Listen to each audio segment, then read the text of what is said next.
By the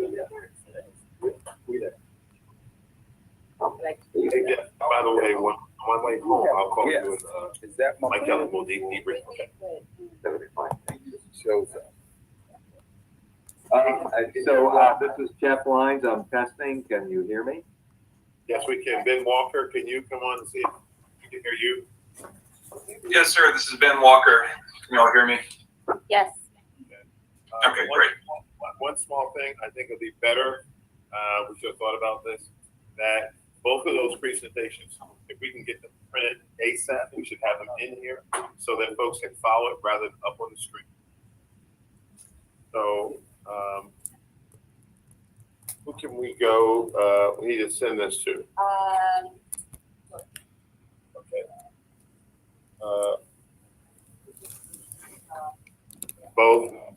Both the presentations that are going to be here, we need to have them printed out.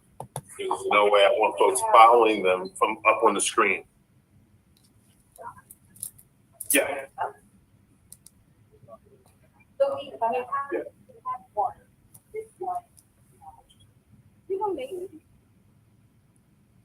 Yes, sir. Yes, sir. Yeah. Great. My apologies, everyone. Trying to get ready for season opener. Yeah, I tried to sneak home and grab my jersey. No, we can do this. No, absolutely. I am very, very comfortable. Looking forward to joining my Jeff Lines over at the ballpark. Jeff Lines? Yes. And then can you both send your presentations to Logan? Do you have her email address? What do you miss, Mr. Carter? See that? Okay. Sure. Is that Logan Cooley? Both presentation ASAP, please. To Logan Cooley, Steve? That is correct. Okay. We will send it now, Ben. Thank you. Yeah. What is he looking at? I see a pro forma. Oh, okay. They got his stamps. Yes. Thank you, Logan.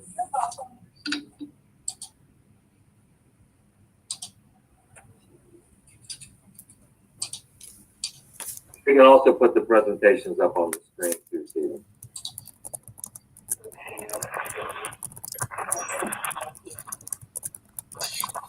Yeah, if someone in the boardroom doesn't mind, they could make me the presenter of the meeting, and then I can share them on the screen as well. I'll email them to Logan right now.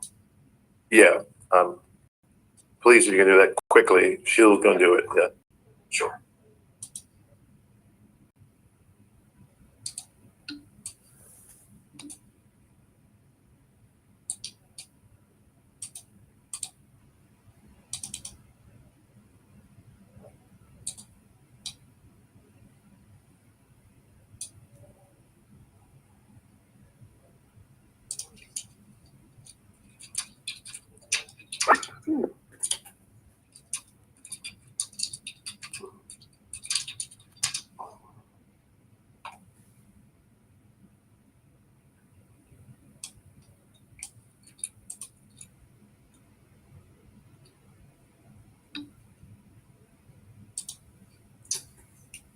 Okay, they're sent.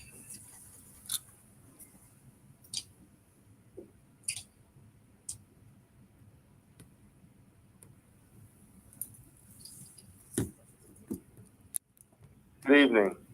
Mr. Carter, do we have enough committee members to form a quorum? Yes, we do, Chair. This conference will now be recorded. That being the case, our meeting is now open, the meeting for April 9th, 2024. Mr. Carter, you have any comments or anything? No, just in talking with you and Nesmith, Mr. Chair, there'll be no need to go in closed meeting. So we'll be able to proceed. I do think that there is someone here that's supposed to speak at the citizens comment period. I'm not sure if that individual's guest or that individual's supposed to show up in person. But as to what I was told too, this individual has the wrong committee to speak, dealing with tenant issues. So, Okay. so if that person should come, and I'm sorry that I'm somewhat vague at the moment because I don't know his name. Mr. Chair, if I may. Yes, that's fine. I think maybe the person that shows up on the screen there as guest. I believe it may be the gentleman's name is Omari. That's my understanding. We could ask if that Omari is the person who's the guest. And it is true, I believe the issue, the subject matter which he wants to talk is about evictions, which is for the property management. Okay. But we could ask if that's him. All right. Actually, prior to proceeding, are we able to approve the minutes from March? Can we get to the guests? Yes, we are, Mr. Chair. Has everyone had an opportunity to review those minutes? Yes, the only correction, page 1, my last name has 2 T's. Hey, if it's wrong, it's wrong, all right? All right. And also, in the approval of the minutes earlier, I believe it might have been Ms. Pitchford that made the motion to approve the minutes of February 13th, I believe. I see it's a question mark, so Okay. clarify. All right. I move to adopt the minutes as amended. All right, do we have a second? All right, our minutes have been, motion has been second. Do we get a vote? Yes, by roll call. Mr. Jackson, Aye. Parker. Aye. Mr. Elliott. Aye. Ayes have it. All right, well, there we are. So this is the part where it's our citizens comment period. So looking at the callers who are logged on to our online session, I see a guest. Is there anyone who is guest or anyone else who is interested in making a comment? Commissioner, I believe our speaker is here. Okay, all right, so you, perfect timing. So my understanding is you have some remarks that you want to make. In the really brief overview, obviously I've not heard what your matters are of concern, but are you sure that those comments are not, is this the forum or the meeting that they need to be heard in?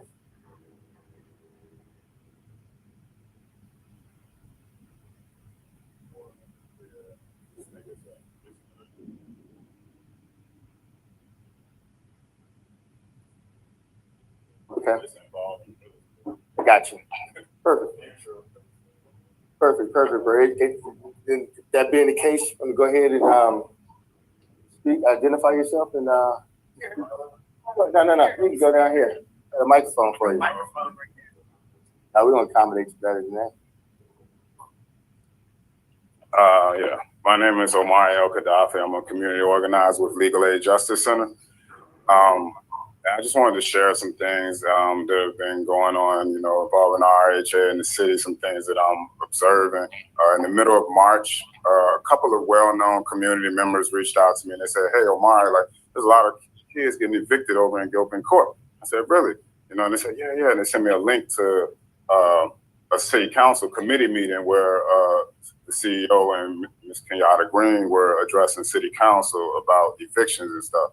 And a couple of the council members had asked the CEO, pause the evictions that were in process, in light of the SOLs from RPS were coming up and just the burden that it would be on the city's homeless system and stuff. And I think the CEO was a little reluctant to agree to it, although, the city council had expressed that is the direction that the city wants to go in right now.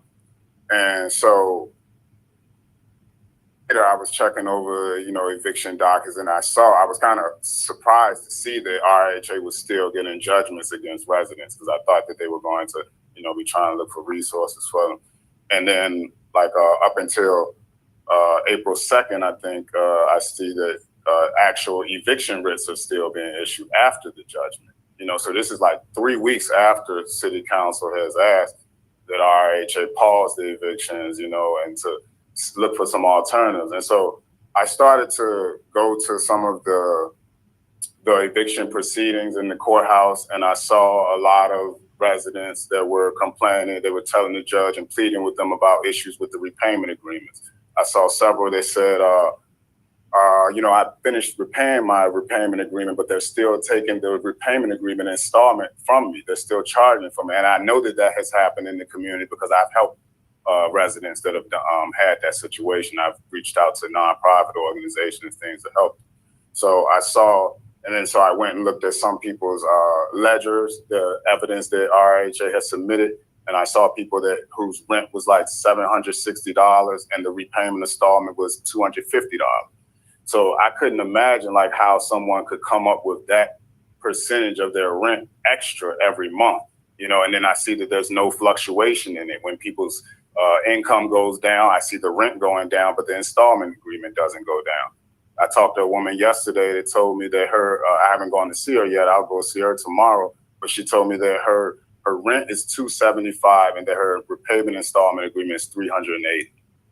So there's no way that they'll ever get from under that, you know, and all it's doing is while it's being expressed as RRHA is being compassionate and doing all these things to help residents, you're just setting them up. No, there's nobody in the city that can afford like over 30% increase in their housing costs every month. You may be going to, you know, I don't know if you guys have, you know, seen the news. I was featured in it, me with the city council person recently, but that's some of the things that I was observing. And I just feel like when the city council is coming and saying to the housing authority that this is the direction they want the city to go in, and the housing authority is unable to do it, or the staff is unable to do it, me as an outsider, I look towards you guys, because I'm looking like, well, city council appointed you guys. So the CEO works for you guys. So I'm looking at it like, who do I go to get accountability? Who do the citizens go to? Because for the past 7 years that I've been doing this work, even since the previous city council administration, before the previous administration here, before any of these commissioners were here, everyone in the city has always complained, there's no accountability at RRHA. We don't know what's going on or whatever. And I think that maybe nobody has called the board members of this room to task publicly. And that's just what I'm looking at right now. And I don't understand what's going on. Like, that's not a solution to put these kind of burdens on people. Like, we got food costs rising, but SNAP benefits are less. You know what I'm saying? Like, people are hurting out here right now. People are really hurting out here. And I just wanted to share some of my concerns with you guys. The CEO, Mr. Steven, he did say, you know, I showed him a couple of people, like this person has $764 in rent, but her repayment agreement is $255. This person here, $862 rent, but her repayment agreement is $287. She's getting charged $14 to change a light bulb. But the policies say that you're charging $15 an hour to replace the light bulb and $1.87 for the light bulb. I don't even understand. Like, so does that mean it took them 50 minutes to change the light bulb? You know, because if they're everyone's getting charged $14 to change the light. And I just see so much of this. I see people with $50 rent being charged $25 because trash floated in their yard. But I know that RRHA just procured some services for people to have staff to pick up trash. So it's not making sense to me, like, where the money is going to, if this is the wages are paid through operation expenses that HUD gives to the housing authority. So I don't understand how residents are being charged for labor for maintenance people. Because that doesn't happen anywhere else in the city where someone is making you pay for their maintenance workers, but it's only happening with poor Black people in the city of Richmond. You know, they say the cost of being poor. Costs a lot to be poor. And that's my concerns. Mr. Chairman, if I may. Yes. Typically, what we do in these situations, we listen to public concern, and then we have staff reach back out to that person. I think it's appropriate in this instance because I have been at the center of this.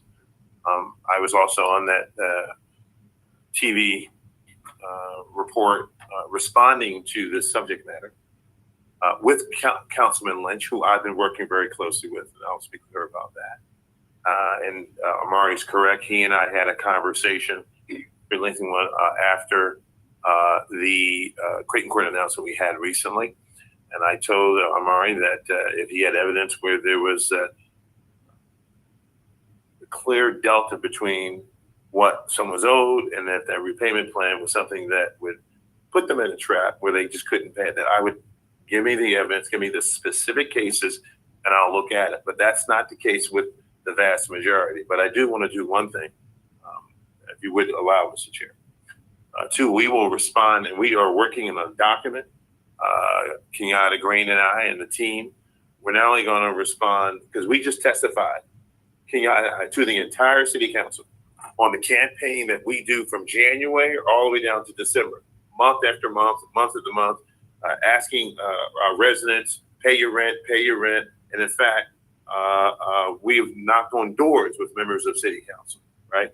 And so, again, Kenyatta and I just testified on this issue. We will respond back to, and I think we owe it to Mr. Amari to respond back to each thing he just said. And we'll be doing that on behalf of the board and the organization to not only to him, but he deserves a response. To further the questions that were raised in the article, and we're going to have a very detailed response to all the issues on eviction. Today, this morning, Kenyatta and I had a group conversation, a call of action with Councilman Newbill today, with the mayor's office, with all of the social service agencies in the city to figure out how can we help those that are critical, that have not, that will not get to that eviction stage. How can we help them so they don't get to that stage?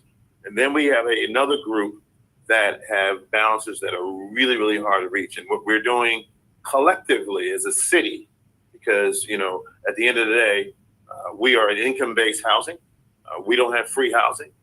We don't like the fact that, some folk can't pay their rent, but, we don't, we can't do free housing. We know. I've been out there in the Hinterfield, in the public housing. People have said they ain't going to pay their rent. We know people have had a really tough time during COVID, and there were a lot of relief. A lot of those dollars went away. But again, I want to thank actually Amari for coming and saying what he's saying, because there's some things I think we should be looking at, quite frankly. And I told him I pledged that I would do. But we're going to have a holistic response, and we're working with, I said, the mayor's office, Newbill, and all the social service agencies. We're going to have a plan and a campaign that we're going to produce next week. I do want to, and some of the things that Mr. Murray said, we'll be responding to some of those, but I think holistically we're looking to do this with the mayor's office, the city council. I would allow, if you would, maybe just on a couple of things, if you want Ms. Kenyatta Green just to say a few words, but then we will, as we typically do, if she wants to, if not, we will give a full response on behalf of the city and all the city agencies. Yeah, Ms. Green, I think she elected to pass. Thank you for that suggestion, but thank you for voicing your opinion. Rents, it's a hot topic. It's a real hot topic here because I've been evicted. I've been on the side of the residents. I grew up in Fairfield Court. I have 4 kids in college, and I get up and I grind every day. I think there's got to be some ground where we meet in the middle, because we've got people who are abusing. And brother, I know you have seen it. I've seen it. Game is game. People will put on a face and act a certain way, trying to, rework the system. That's not everybody, but we have our fair share. We got some rich that are just, come on, man, it's just ridiculous. We can have a conversation. But then you have those individuals who are for real, like my grandma, like my aunt, who are just trying to make it, and it's real talk. And those are the matters that we want to be, we want to be mindful of. But we got a problem. You can't live for free. But thank you for, as Stephen said, we're going to follow up. But you're right. We got points that you made that are very valid, but we got points that you're not aware of that, you know, that same city hall, that same city council is like, what's going on? That's real talk. So, thank you. I believe housing is a human right. So I hear you how, you know, you believe that you can't live for free or whatever, you know.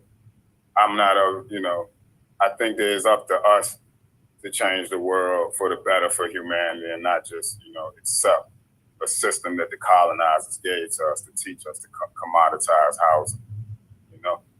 I agree. I definitely agree. And having studied our history, there was a wager everybody paid to live somewhere. You know, in our history, you know, I can go on and on, having, you know, visited there a couple times myself and spent time and just reading. You know, you have to, there has to be some sort of exchange for housing. It just has to be. RRHA is not the answer for how do you do it for free. Mr. Chair. All right, Mr. Chair. I just want to thank you for coming down and expressing your concerns. And this goes for you and for anybody on the call or anybody in the public listening. You can reach out to me. I just want to provide my email. It's kyle.elliott, ELLIOTT @rrha.com. And happy to have a more robust conversation offline if you'd like. No contact. Thanks. Thank you. Thank you, sir. All right. Moving forward, did you want to go ahead and do tag now, or you want to go down to Creighton? We can do tag now, sir. They're ready. All right. Mr. Lyons, you there? You with us? I am. I'm here with you. And on some video. The floor is yours. Okay. Hey. Okay. Well, thank you. I have with me Ben Walker. Ben is going to walk through a couple presentations on behalf of TAG. The first one is going to be on the agency's funding request that is being advanced and also to the city. And the second one will be on Faye Towers and East Gray Street. So Ben, I'll let you take it away, and if somebody will let him share the screen, he can put it up on the screen as well. Yeah, I'd be happy to share if I could be made the presenter by the boardroom. Yeah. Oh, thank you. Okay. Yeah, there you go. Just for the record, if I can, Mr. Chair, just so you know what you're presenting, Ben, we all have in front of us in paper. Oh, perfect. Okay. Yeah, great. Okay, then the first document is the portfolio redevelopment summary, the 5-year estimate of city funding needed to support portfolio redevelopment. So this is just a line item breakdown of the RRHA's priority projects for this year and for the next few years. So that includes Creighton Court, Gilpin Court, Mosby Court South, Hillside, the various senior sites, Faye Tower, and Grace Place. And what this document does is it basically splits costs, including pre-development, relocation, costs that the city may help provide, including municipal infrastructure, demolition cost, and environmental remediation, and any potential gap financing to make development sources equal uses. And it projects those costs over a period of the next 5 years, 2024, 25, 6, 7, and 8, to align with the city's 5-year capital plan. What we've listed here is the potential city contribution for each of these projects. Includes, for each of the years listed, a potential contribution of 100% of combined infrastructure, demolition, and environmental remediation costs, in combination with a 25% contribution of the total gap financing needed for each year. And so, if we just start with Creighton, what we've done for this document is consolidate the 2024 estimations and the 2025 estimations into one consolidated request from the city. So for Creighton, the total city funding needed, that's again 100% of the infrastructure, demolition, remediation, and 25% of the gap is 15.66 million. 6.8 of that has already been received. An additional almost 5 has been pledged in 2024 and 25. So that leaves an additional request of just under 4 million for the combined 2024 and 25 cycle for Creighton. And you can see that those costs are split out over the next several years as well. And just one comment is that the reason for carving out infrastructure, demolition, and environmental remediation is that those sources are not typically funded by HUD or any other cognizant oversight agency. So in most redevelopment, housing authorities you typically look to the city and the city's capital program for infrastructure. Infrastructure is not related to the vertical housing. Environmental remediation is we're giving developments that are in their 4th, 5th, 6th, 7th, and 8th decade of development life. And environmental issues and concerns that were not present when these were developed are now present, and we now know they need to be remediated. If we do not address them, we can't go forward. So these funding amounts really can't come from any place else. And so therefore, that's why we're looking to the city for these. In particular, you'll notice that the amounts that we're looking for, given the size of these developments, are astronomical. But the amounts we're looking to the city are those that we know we can't look anyplace else but to the city. So Ben, why don't you run through Gilpin and Mosby, and I think the commissioners can certainly look at the rest of it. Any questions they can get back to us. But let's just run through Gilpin and sure. Gilpin for the again the consolidated 2024 and 25. Ben, yes. Before you proceed, I got 2 things. Jeff, if you can move when you do speak, if you can move closer to your microphone, you sound muffled to me. Okay. That's the first thing. When you do speak, you're not down. Okay. Before you proceed, Ben, I just want to point out one thing to the commissioners. The numbers that you see here, Mr. Chairman and other commissioners, that is the request for, as Jeff Line said, our funding request from the city and real estate development is typically infrastructure. And that's what they typically get for us. As we speak, city council and the appropriators are negotiating right now a budget. And I have been working the last month with key members of city council. And this document is before them.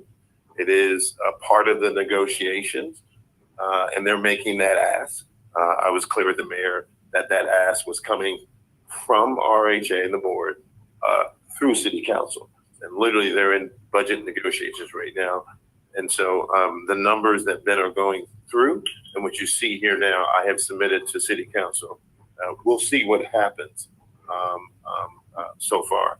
And then at any time, I would like for Alicia at some point just to talk about what we've done this far, particularly with Creighton. If you want, at some time, if you want to, before we move on, if you want to mention anything about, with the commitment we have with Twinning, where we're going. Yes. Good evening. We do have a cooperative agreement with the city of Richmond where they have given us currently 6.8 of the 20.4 they have committed in infrastructure funds for Creighton Court. 6.8 is currently in play, as I mentioned, from the ARPA funds that the city received. And they have committed funds in fiscal year 25, 26, and 27 through their capital improvement plan, CIP budget. So that will be coming down the way. What Ben mentions is there is a gap in there. After we receive all of that funding for infrastructure in Creighton, there will still be a need for greater financing to pay for all of the infrastructure to be completed at Creighton Court. This is due to cost of construction rising as we budgeted out in 21. We're moving into 24 now, so those numbers are still not the same. And we've been filling that gap as best as we can. RRHA did so with money we received from Virginia Housing to be able to complete the first phase of the infrastructure. So we're continuing to ask the city for more funds, so we'll be able to complete that project as a whole. Question, Mr. Chair. You mentioned that, Steve, you mentioned that that's for the 15,660,000 for infrastructure. We're talking about roads, sewage, curb and gutter, all those things that make it possible ingress and egress. Yes, sir. And we have a 6.5 gap there. How do we propose that we might even fill that at some point in time? That they look at that, or how are we proposing that? Yeah, that's part of the conversation we're having in asking the city for funds such as this to fill the gap. And I want to note that we're asking beyond infrastructure funds from the city, as Jeff mentioned, for remediation funding that we as a housing authority do not have funds for, and also asking for support in demolition funds. So we wouldn't have to use as much as our capital funds grant on demolition as we are right now. And I might say, Mr. Chair. Yes. One other thing is that in my conversations with and Alicia, our conversation with the city, separate, if you look at the chart here, it talks about what we expect to get from the city and what's left over. And you asked the question just now, where will we get the additional gap financing after the city gives its contribution? Well, one of the things that I just haven't had a chance to do because I've been juggling so many balls is that I'm a firm believer, and I had a conversation with the city officials, Sharon, even others, that as we look for our real estate development in the next 3 to 4 years, we're going to have to look at alternative financing and not just relying on federal, state, and city and Virginia housing and those tax credits. So one of the things, again, I only got 2 arms, but I'm committed to bring in investors that will, when you look at the financial capital stack on the real estate development, to find others that are going to come in and leverage their capital and be part of that capital stack, what's called the total redevelopment cost. And so one of the things, when I get a moment, I want to put together a list of investors that might want to come to the table, because that is what we have to do. And that's what I've seen in other housing authorities across the country. Is that part of also bond finance? That will be on the table too. That will definitely. We're going to do a mixture of both. Yes. I'm gonna be putting Commissioner Parker and Mr. Chairman. I'll be putting together a proposal looking at that, some bond financing and some other investors that we look at. So, like, I'll just give you one example. So, I had a nice conversation with President Hakeem at VUU. He has that Wall Street Black-owned investor called Stonebridge. He's going to introduce me to them. We're going to have that conversation about looking at other investors rather than relying on government funding.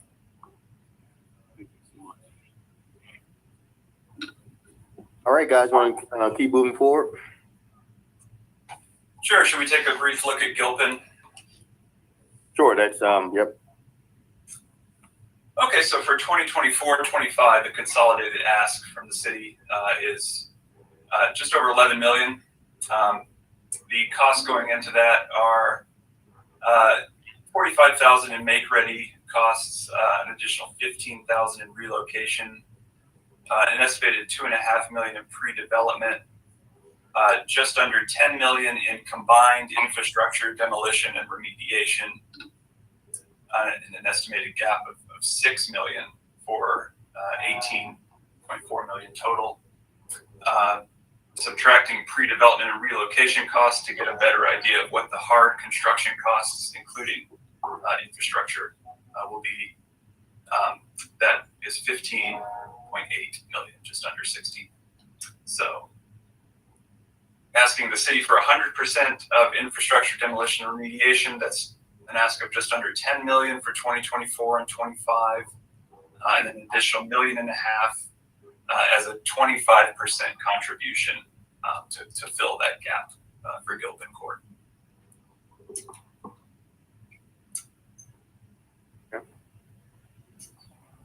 Mr. Chair, we move from each of them.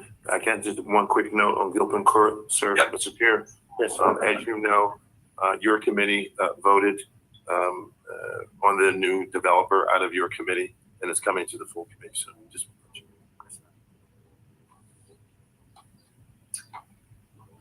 So, Okay. go ahead.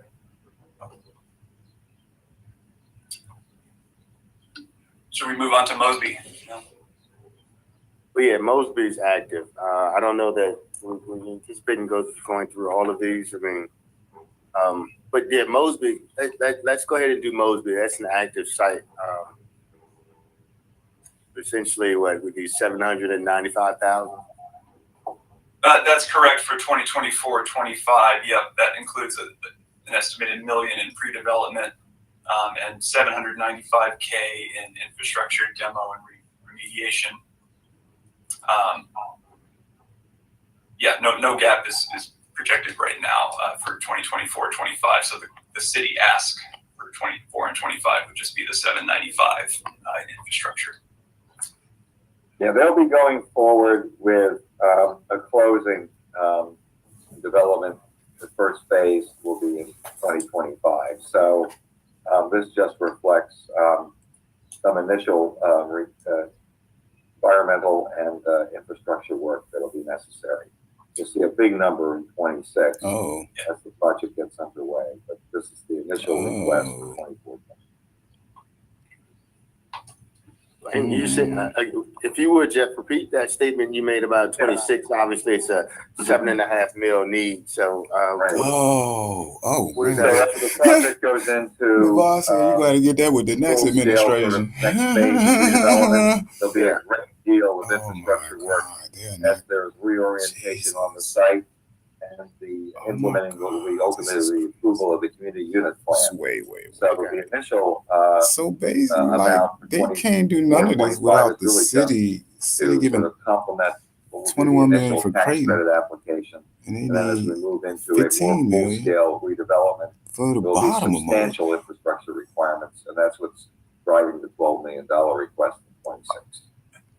Okay. All right. Good enough. So, seeing as though we're at Q2 now, and obviously we've got the overall financial need for the annual year. Man, these numbers Where are are not we real, I with swear. these various projects in terms of, are we on target to meet these goals? I mean,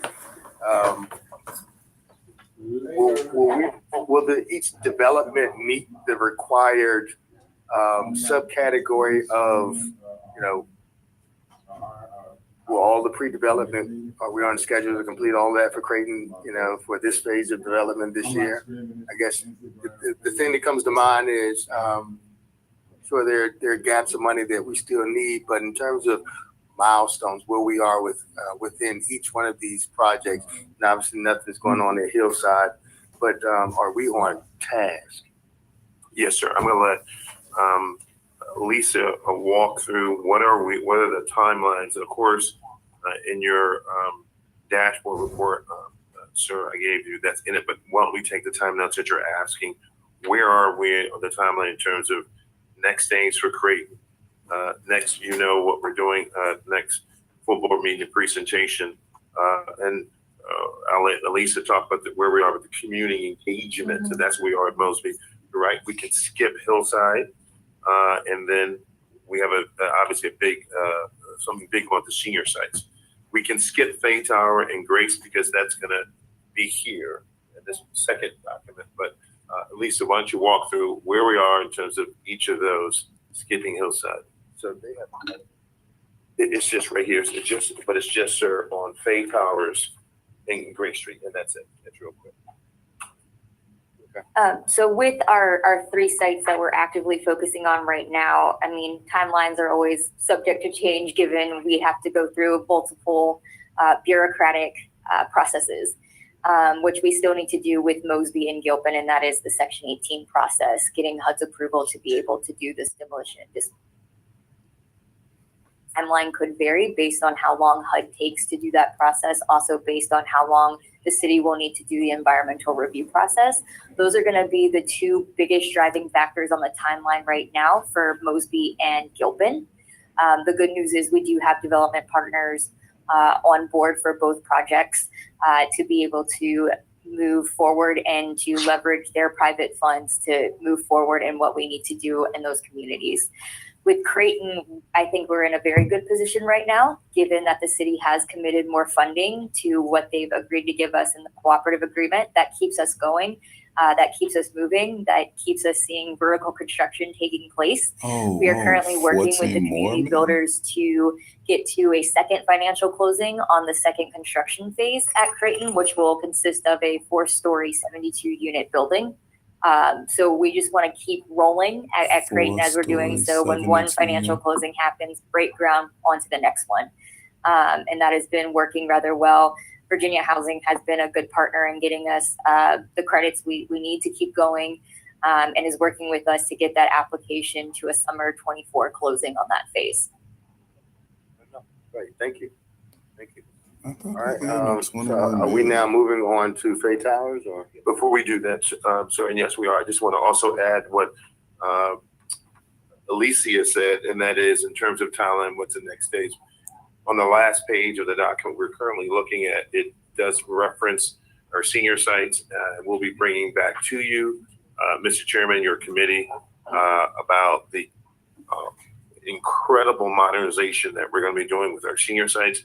We're going to make a big announcement about that in May. We hope that you and your committee can be there. That is big. We are going to actually, we've got the funding on the capital fund side. Mike Kelly is the lead on that. I'm gonna let him talk about that, but that's a big deal. That's going to be another proud moment for RHA and the board, because our seniors said that for many years, they believe RHA has not done anything for them. And it's going to be a complete modernization of the insides and outsides. And we, again, Mike Kelly, CEO, he's been leading that effort. I just want to say a few words on where we are. That's so funny. They went over there and told them seniors that they wasn't planning on getting the work done, bringing it to the board. Mike Kelly can say a few words on that. Yeah, commissioners. Hold on, Mike. As I look at this, I guess we have no this particular sector because it's already there. And so all we're doing, where are we getting these dollars from? Right, sir. To your first question, no, there's no infrastructure. This is a modernization of the existing buildings, internal and external. And it's horrible when you go to senior sites. Where are we getting money from? It's on the capital fund side. And I'll let Mike Kelly talk about that. Dollars that we have done research with SIG and Mike Kelly. He can tell you where the specific funds are coming and what's coming before the board for a vote. Mike Kelly. Yeah, Commission, to hopefully and very proudly look to present two it is not going to cost less this month. For relocation. One is for Lombardi and the long overdue work in the asbestos removal. And as the CEO said, the larger modernization efforts there. And one for Stonewall 1920. This represents about $7 million worth of modernization work as sort of a major step one or phase one for the modernization of all of our senior sites. No wonder I saw all these evictions we look to present to the board a larger schedule of when the board should expect work to be presented before them for board approval. And we will be giving periodic updates on the construction. This is something that's being funded through the Capital Grant Fund for fiscal year 2022 and fiscal year 2023. I was like, why they evicting seniors? This board approval, we will have met our 2-year obligation deadline, which is a big deal considering that because of COVID and other factors, we were really behind the gun to meet these things. But it was through strong work from our capital. I was wondering why I saw evictions in the senior sites like 4th Avenue, Stonewall, Lombardi. I saw the evictions in there, and I was going to go by there and check on them people. Efforts around all of our senior properties. Because I was Mr. Chairman, like, I also want why to give a y'all shout out starting to evicting in the Colleen, senior our new sites? Director of Procurement. Damn. That team moved through this procurement, so these two procurements can come to Merchant the full board. developer. She really did it. Her team did a great job. Okay, thank you. Thank you. So I was remiss to thank Colleen for her efforts. I bet you nobody that's poor gonna be All right. living in Right Faye here, if Towers. you'd like, we can move on Or to that the second last presentation. Yes, sir. Nah, what's up with this one? Nah, what's up with that presentation? I want to see this one. Second Okay, yeah, we just have a couple of brief slides on Faye Towers and 400 East Grace Street. Yeah, what's going on with In that? terms of how to move forward with the procurement of development partners for the rehabilitation of both sites. Let's start with Faye. Put a merchant developer. What We is are recommending that the agency follows a new development business model, and that's to procure a merchant developer partner. We presented a few development options for both of these sites to the full board back in October. At the time, it was anticipated that RRHA would go forward with self-development of Faye. Since then, a third-party construction manager has been contemplated. 100% affordable. What does Right that even now, we mean? think that the current RACD staffing capacity is That is not likely saying not going to be anything. sufficient for the pre-development and the oversight tasks required under each of those models, under self-development or self-development with assistance from a third-party construction manager. There's been some recent turnover in the RACD. There'll be some time to get new staff up to speed and oriented. In addition, the potential for the CNI, the Choice Neighborhoods application for Creighton Court later in this year. What's more, the redevelopment scope has also increased at Faye. There's some conversion of studio and one bedroom to larger family units anticipated. For those reasons, RHA can gain additional capacity, expertise, and expediency on the development. He just reading. He don't know what's going on. The merchant developer would be in partnership with RHA for the period including pre-development, I could read this. rehabilitation, And stabilization of the property. Yeah. And the development partner will need additional experience with applying for and receiving low-income housing tax credits and receiving and historic tax credits. As well as historic tax credits. I can do his job. At this time. I do want to note the affordability mix proposed for Faye. It's 100%. It is anticipated that any redevelopment scenario will retain 100% affordability. That doesn't mean anything. That doesn't tell us what the mix is. That is not a mix. The mix, you have to say 60% or be 40% AMI, or 20% will be 80%. Again, just a restatement. What is he talking about? What is he talking about? He didn't. That's not a mix. You're not telling us nothing. Nothing. Only they would be co-general partners, either with RDC or another affiliate. I think I be. People think I be. You know what I'm saying? I be picking on them, but they just be saying goofy stuff. 3 to 4 months after construction completion, when the property is stabilized, and the developer partner would receive a share of the development fee, typically on the order of 50, 60, 70%, with RDC or another RHA affiliate receiving the remainder. The developer would provide performance and completion guarantees, which are the big ones during the construction period. So they would assume the majority of the risk there.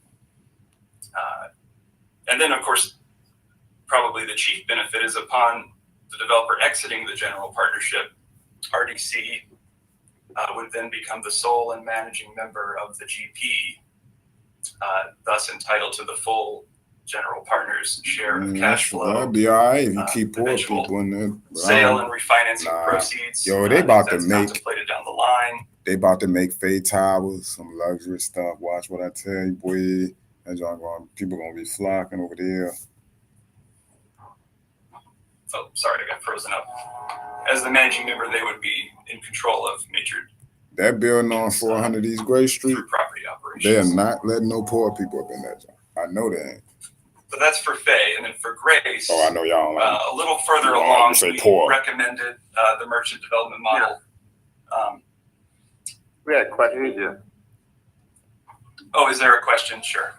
Yes, it seems like the merchant developer partner, I guess, situation we have, it seems to be the best for us with less risk and them taking the majority of the risk. And at the end we get a clean product with a set of keys as the end of it looks like. Is that right? I'll answer that. The answer is yes. I think it's a very good model. It's one that we've used in a number of housing authorities with very good results. The developer assumes all the major development responsibility, provides all the guarantees, and delivers a product that we can monitor and sign off on. And then they exit, and we control the asset. The public controls the asset through being the sole and managing member of the general partnership. See, I like Of that, this yeah. whole process, we don't seem to have any risk involved, the way it seems to me. I want to see what It that's seems about. like we don't have much control either, but it's really not necessary for control if we have a good partner with us and knowing that they know what they're doing. All we're looking for is the end game. Well, we will, so it's how we participate during the financing and development process and having a good agreement for performance and performance benchmarks on behalf of the developer. So we would be involved in approving who the lender is, who the investor is, improving all the plans and specifications, monitoring the construction as time went on, and then also ensuring that the property was delivered on time and and also complete, and that it was expeditiously occupied. So all those would be the major benchmarks that we would monitor, and the answer is yes. They would be the ones responsible for performing, but through our monitoring, we would have that control. Thank you so much.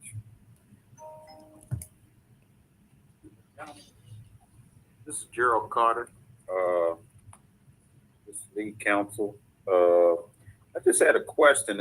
Would the structure be a limited partnership? You have down GP, a general partnership. Is the party owning the Faye Towers? So the structure would be an overall limited partnership. Typically, it can also be an LLC, but a limited partnership is the basic generic language. The 99.99% owner would be the passive investor, the tax credit investor. Right. 0.1% member would be the general partner. The reason why the limited partner is a 99.99% owner is because they want the ability to be able to claim the tax credits, which is their incentive for putting money into the project.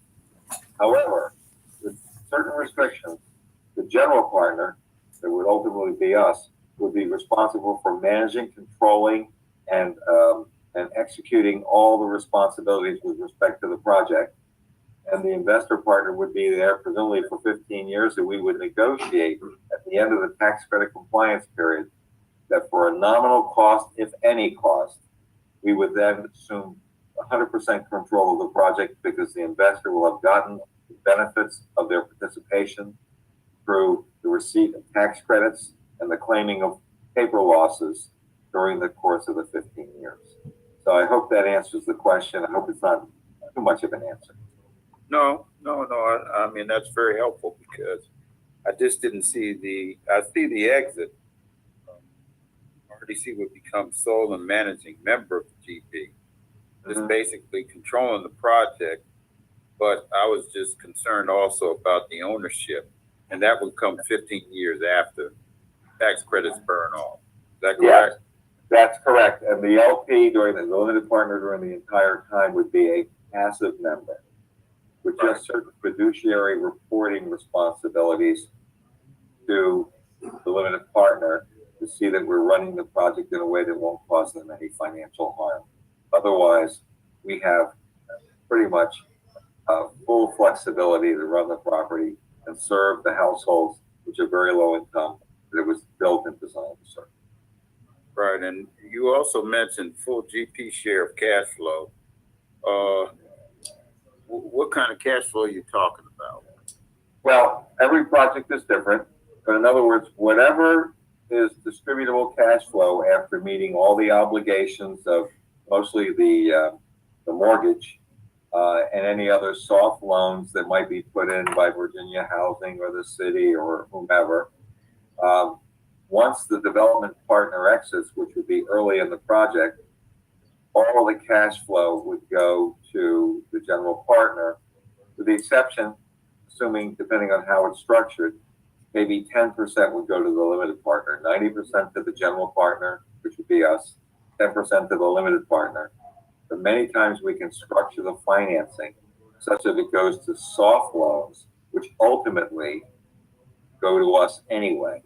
And the limited partner really doesn't care so much about cash flow. They care more about getting the credits and being able to claim losses. And that's really the issue. We don't have to worry about absorbing losses when we take them out because we are a non-tax paying entity. So it's a very good arrangement and beneficial to an organization like a public housing agency like Richmond Redevelopment and Housing Authority. All right, yeah, that's very helpful. And I guess the thing is, you're going to have projections on what the authority is going to more than likely be entitled to receive. Am I correct?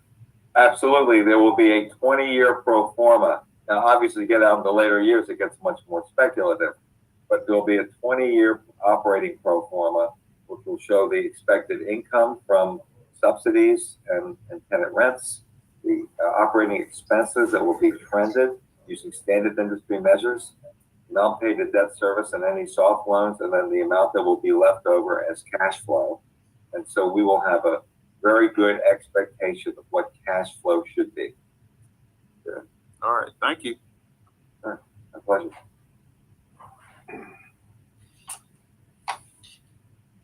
All right, Okay, should we move on to 400 East Grace Street? please do. Okay. So this is anticipated to be another merchant developer procurement.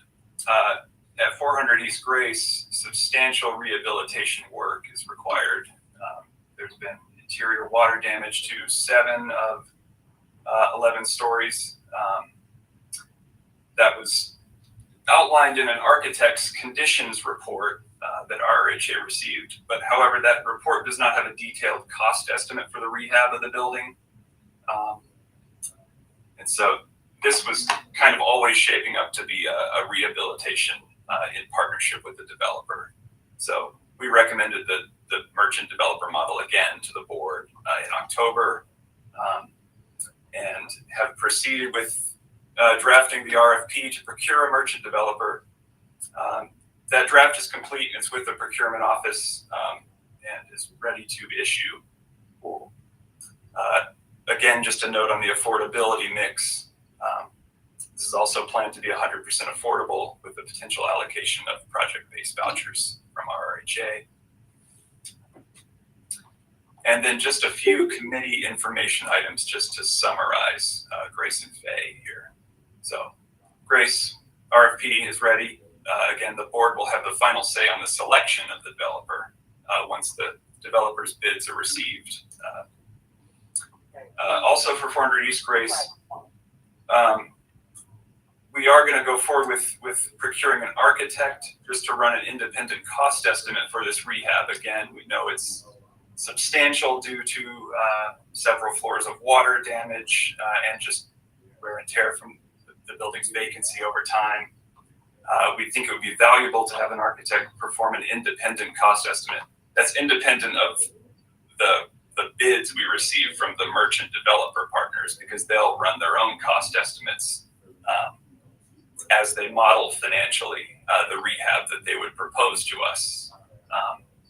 We think it would be good to verify that with the independent cost estimate from an architect of RRHA's choosing. We found that to be very effective in order to keep people focused, paying attention to cost control, and also quality of the the property that they're going to be renovating and delivering to the agency. So it's money well spent, because this is a way in which we can benchmark, we think, the scope of work should cost, because they will, in fact, otherwise be pretty much in control of most of the costs and specifications unless we do an independent and objective estimate and evaluation on our own. It will give us a better position in negotiating and monitoring them in the long. Mr. Chair, I'll give some concluding comments on this one. Sure. So in conclusion, on the Gray Street, as you all recall, last New Year's Eve, Christmas Eve, we rescued all the residents out of there because of the water damage. Thanks to our staff who left their families Christmas Eve, and we did that. Thanks to Mayor Stoney who helped us out. As a result of that water damage, there is a lot of damage in that building. We have shut down the elevator in that building. We got the city to condemn the building. That meant that our costs went way down. So the city currently is not charging us for typical costs or making upgrades for a standing building. Sometimes the city will do that. And we use our relationships there. And the city said, okay, we'll just condemn it. So then bring our, what they call carrying costs, way down on that building. It is going to be a total gut rehab.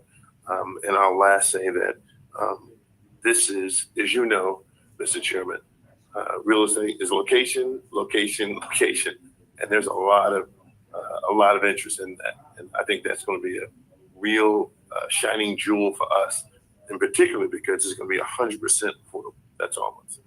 Okay. All right.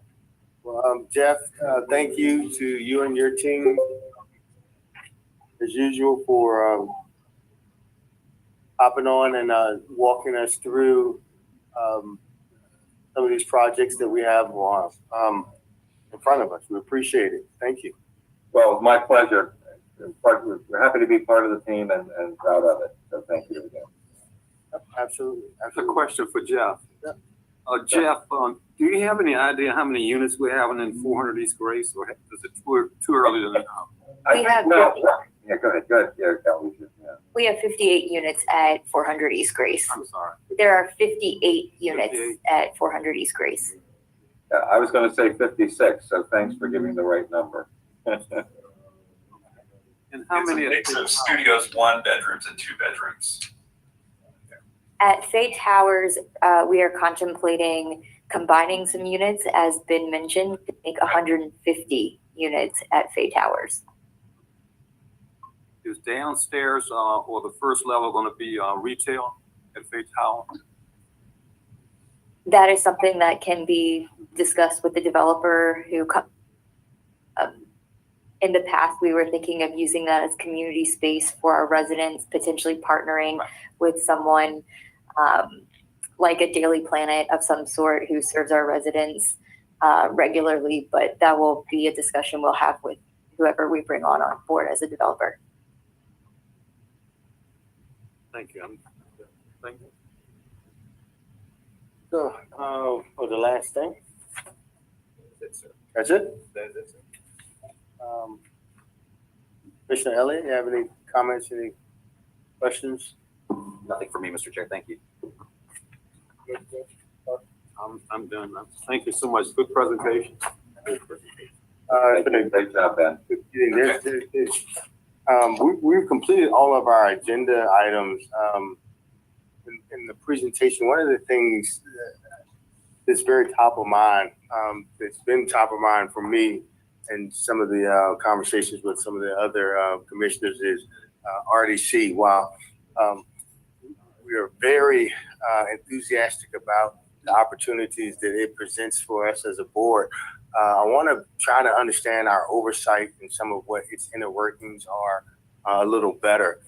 Is it possible that we can get a list of those board members for RDC? And just, I want to begin to understand a little bit better. Do we have minutes from any of those meetings? Yes, sir. A couple of things. We will provide for you the next meeting, the structure of the RDC, bylaws of the RDC, how it's made up, and also all the minutes. We take minutes. The board meetings are structured the same way this board meeting is. We can provide all this. Good enough. I feel almost kind of funny not knowing a little bit more about it other than that. I'm of the opinion that it may be in our better interest to have one of our board members to sit in on that board also, so that we have an understanding of as to what's happening. So just want to kind of work through that and see how we can assistant to the overall process. But, yes, sir. And I think that is something to look at. I think you and I had a conversation about that. I had a conversation with George Martin about that. And I think that might be something that we ought to look at as well, and have George come with that and come do a presentation about it as well. So I think that's something to look at. it sounds good. Sounds good. All right, guys. Mr. Chairman. Yes, sir. On the Gray Street project, understand we're having water damage there. Is that right? Are we still taking on water, and is that building deteriorating? To what extent is it deteriorating consistently, and is it still safe? Great question. Literally last Friday, we had a final farewell from Ms. Barty in HR. Chairman Commissioner Harmon called me and said, "Hey, Steve, some glass is coming down on the ground over at 400 East Gray Street. Can you get a team go over and look at it?" And so I did go over there. I called our security team, and let me tell you a little bit about what we're doing in terms of securing that building. We have a security officer that go in the morning, and they do a sweep of all the floor of the entire building, and then lock it back up. And then in the evening before the night, that same officer comes back for a different one and does another sweep. So that's just around the security of the building. To your question about the condition, actually Friday I went in there with some of my team members. It is not, the water damage does not exist, but the after effect from the water, the structural, that still is there. What happened was after the water damage in the pipes, but we had a company go in there and do a cleanup. And in fact, when I walked in there, Joe happened walking in there last Friday, you asked the question. I did a little walk around and it all looks good. I'll tell you something interesting though. I was in there with Charles Williams, our VP, and he said, "Steve, did you know there's a vault, a bank vault in the basement?" I'm like, "No, I didn't know that." He goes, "It really is." I said, "Well, I did a walkthrough of like all the floors and everything." He said, "I'm going to send you a picture." So somewhere in the basement or a sub basement down there, there's a bank vault of a substantial size. So, but no, the building is fine now, but it will be a complete gut job. Well, that's it. Everyone have a great evening, and it is opening night for the Christian Flying Squirrels. In case you want to come and have some business. See you next month. Thank you. Thank you.